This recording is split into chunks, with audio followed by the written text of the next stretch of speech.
കോട്ടയത്തെ നമ്മുടെ യൂണിവേഴ്സിറ്റി മാത്രം കണ്ട എനിക്കുണ്ടല്ലോ ന്യൂസിലൻഡിലെ ഓക്ലൻഡിലുള്ള മാക്സ് യൂണിവേഴ്സിറ്റി കണ്ടപ്പോൾ ഉണ്ടല്ലോ ഒരു അത്ഭുതമായിരുന്നു കേട്ടോ. കയറി വന്നപ്പോൾ അടിപൊളിയായിട്ട് എൻട്രൻസും കാര്യങ്ങളൊക്കെ.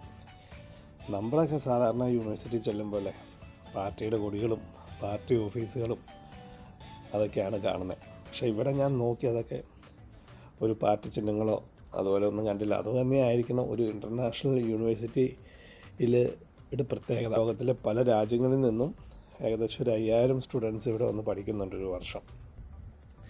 അപ്പോൾ പല കൾച്ചറായിട്ട് അവർക്ക് ഇടപെടാൻ പറ്റുന്നുണ്ട്. അവരുടെ കമ്മ്യൂണിക്കേഷൻ ആ രീതിയിലുള്ള കാര്യങ്ങളെല്ലാം ഡെവലപ്പ് ചെയ്യുന്നുണ്ട്. അതുകൊണ്ടായിരിക്കണം ഏറ്റവും കൂടുതൽ കുട്ടികളൊക്കെ ഇവിടെ വന്ന് പഠിക്കുന്നത്.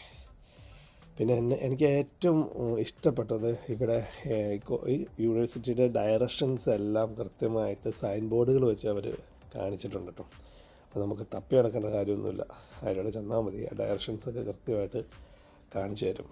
പിന്നെ അടിപൊളി ബിൽഡിങ്ങുകളാണ് കേട്ടോ. ഏകദേശം ഒരു 2000 ഏക്കർ വിസ്തൃതിയിലാണ് ഈ യൂണിവേഴ്സിറ്റി വ്യാപിച്ച് കിടക്കുന്നത്. അതിമനോഹരമാണ്, ഭയങ്കര അട്രാക്റ്റീവാണ്.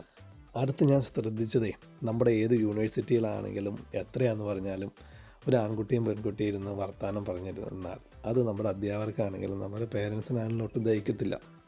അത് നമ്മുടെ നാട്ടിൽ ഒട്ടും കണ്ട് ശീലമില്ലാത്തൊരു കാര്യമാണ്. പക്ഷേ ഇവിടെ അങ്ങനെയല്ല കേട്ടോ.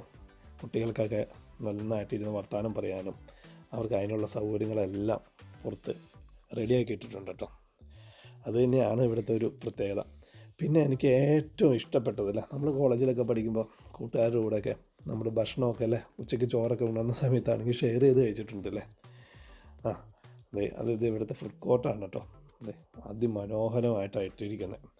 നമ്മൾ ഈ ഫുഡൊക്കെ ഷെയർ ചെയ്ത് കഴിക്കുമ്പോൾ അതാണ് നമ്മുടെ മനസ്സിലൊരു ഓർമ്മ. ഞാനിപ്പോൾ കോളേജിൽ പഠിച്ചുകൊണ്ടിരുന്നപ്പോൾ കൂട്ടുകാരുടെ കൂടെ ഫുഡൊക്കെ ഷെയർ ചെയ്ത് കഴിച്ച ഒരു ഓർമ്മ എനിക്കിത് കണ്ടപ്പോൾ വന്നേട്ടോ. പിന്നെ ഉണ്ടല്ലോ ഒരു പ്രത്യേകത എന്ന് പറഞ്ഞാൽ ഇവിടെ വേസ്റ്റ് ഒരു പേപ്പർ കഷ്ണോ ഒന്നും ഇവിടെ പുറത്ത് ഞാൻ നോക്കിയിട്ട് കണ്ടില്ല. നീറ്റ് ആൻഡ് ക്ലീനാണ്. അത് കൃത്യമായിട്ട് വേസ്റ്റ് ബിന്നൊക്കെ ഇട്ടിട്ട് അവർ മെയിൻറ്റെയിൻ ചെയ്യുന്നുണ്ട്. അതുപോലെ ക്ലാസ്സൊക്കെ എടുക്കുന്നതിന് വേണ്ടിയിട്ടുള്ള ഓഡിറ്റോറിയങ്ങളും അതൊക്കെ നല്ല പെർഫെക്റ്റായിട്ട് ഇട്ടിട്ടുണ്ട്.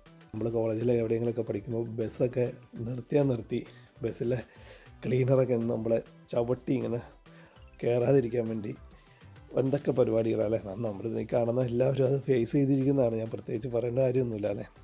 കുട്ടികളെ കയറ്റാതിരിക്കാനും ഒക്കെ ഉള്ള പരിപാടികൾ ബസ് ആളുകൾ നോക്കുന്നുണ്ട്. ഇവിടെ ക്യാമ്പസിന് ഉള്ളിലേക്കാണ് ഇവിടെ ബസ് സ്റ്റോപ്പുണ്ട്.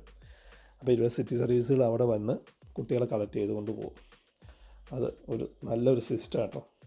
നമ്മുടെ നാട്ടിലും നമ്മുടെ യൂണിവേഴ്സിറ്റികളുടെ ഉള്ളിലേക്കൊക്കെ അങ്ങനത്തെ കാര്യങ്ങൾ ചെയ്ത് കഴിഞ്ഞാൽ വളരെ നന്നായിട്ട് ഒരു സ്ട്രെസ്സില്ലാതെ നമുക്ക് ട്രാവൽ ചെയ്യാൻ സാധിക്കും. അതൊക്കെ തന്നെയാണ് ഈ യൂണിവേഴ്സിറ്റിനെ ഒരു ഇൻ്റർനാഷണൽ യൂണിവേഴ്സിറ്റി ആക്കി മാറ്റുന്നത്.